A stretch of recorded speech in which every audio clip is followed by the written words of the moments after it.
खंडाळा बोरघाटात आपत्तीत मदत करताना शहीद झालेल्या अमन मुजावर यांच्या कुटुंबाला शासकीय मदत देण्यात आली।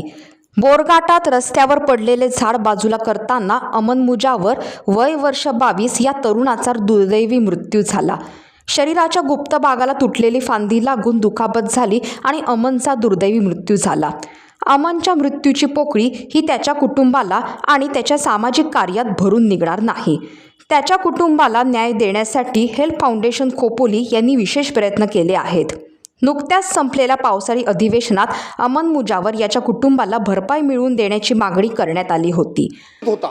उपस्थित होता त्या दिवशी तो टँकर रस्त्यावर पडला आणि 16 तास रस्त्यावर पुणे मुंबई हायवेवर ज्यावेळेला वाहतूक थांबली होती ती वाहतूक मोकळी करण्याकरता म्हणून एक तरुण दिवस रात्र त्या ठिकाणी राबत होता।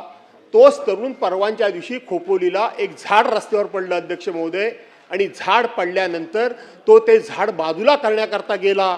झाड बाजूला करण्याकरता म्हणून त्याने एक फांदी तोडली अध्यक्ष महोदय, आणि ती फांदी तोडल्यामुळे त्याच्या फांदीखाली दुसरी फांदी त्या ठिकाणी प्रेत झालेली होती। आपल्या लक्षात आलं असेल, आपण शेतकरी आहात, प्रेत झाली होती। वरची फांदी तोडल्याबरोबर ती खालची फांदी स्पीडनी एखाद्या रबरासारखी सटकली आणि अध्यक्ष महोदय दुर्दैवानं त्या 22 वर्षाच्या मुलाला इथं सेंटरला मार बसला। अध्यक्ष महोदय सेंटरला मार बसला आणि तो जागच्या जागी खलास झाला। जागच्या जागी खलास झाला। अध्यक्ष महोदय, मी आपल्या मार्फत सरकारला विनंती करतो की आपण बाकीच्या ठिकाणी मदत केलेली आहे, तो सुद्धा कोकणातला, तो सुद्धा त्या कुटुंबातला एकुलता एक मुलगा होता, त्याला सुद्धा सरकारनं मदत केली पाहिजे। तो जातीनं मुसलमान आहे म्हणून त्यांना टाळण्याचं काम सरकारने करू नये, कारण तो लोकांना मदत करण्याकरता म्हणून त्यांनी आपला प्राण गमावलेला आहे। आणि म्हणून अध्यक्ष महोदय, बाकीच्यांना मदत झाली पण त्याला अजून काही मदत झाली नाही। त्याचं नाव वगैरे या ठिकाणी मी आपल्याला डिटेल्समध्ये थोड्या वेळामध्ये देतो अध्यक्ष महोदय, कारण या प्रस्तावावर मी सुरुवात करणार नव्हतो, परंतु सुरुवात अचानकपणे करण्याची वेळ माझ्यावर आली म्हणून आत्ता माझ्याकडे नाव नाही आहे। रात्री ती सुद्धा टीव्हीवर बातमी आपण बघितली, खोपोलीला तिथे आमचे ज्येष्ठ नेते दत्ता मसूरकर आहेत राष्ट्रवादी काँग्रेसचे, त्यांना मी फोन केला आणि त्यांनाही वस्तुस्थिती समजून घेतली, माहिती घेतली। अध्यक्ष महोदय, त्याला सुद्धा आपण मदत केली पाहिजे। अमन मुजावर याच्या कुटुंबाला मदत करण्याच्या हेतूने खालापूर तहसीलदार अभय चव्हाण यांनी आवश्यक शासकीय कागदपत्रे जमा केली। आमदार महेंद्र थोरवे यांच्या उपस्थितीत या कुटुंबाला धनादेश देण्यात आला। बोरघाटातील प्रत्येक अपघातात तो मदतीसाठी पुढे होता।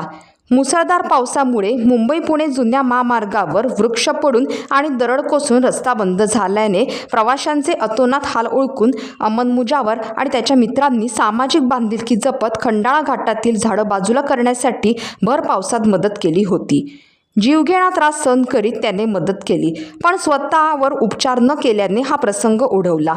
अमन मुजावर याच्या कुटुंबाला 4 लाखांची मदत करण्यात आली आहे। या कुटुंबाला शासनाच्या वतीने अभय चव्हाण यांनी आमदार महेंद्र थोरवे यांच्या उपस्थितीत धनादेश सुपूर्द केला आहे।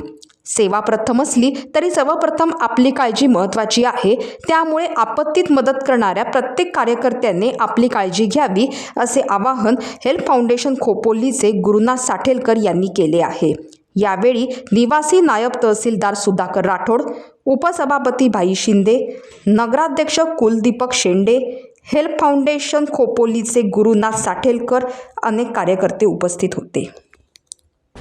खोपली के शिलफाटा के निवासी हमारे प्रिय मित्र स्वर्गीय अमन मुजावर का खंडाला घाट में सड़क के बीच गिरे हुए पेड़ को हटाकर यातायात को फिर से सुविधाजनक बनाने के दौरान एक दुखद हादसे में निधन हो गया।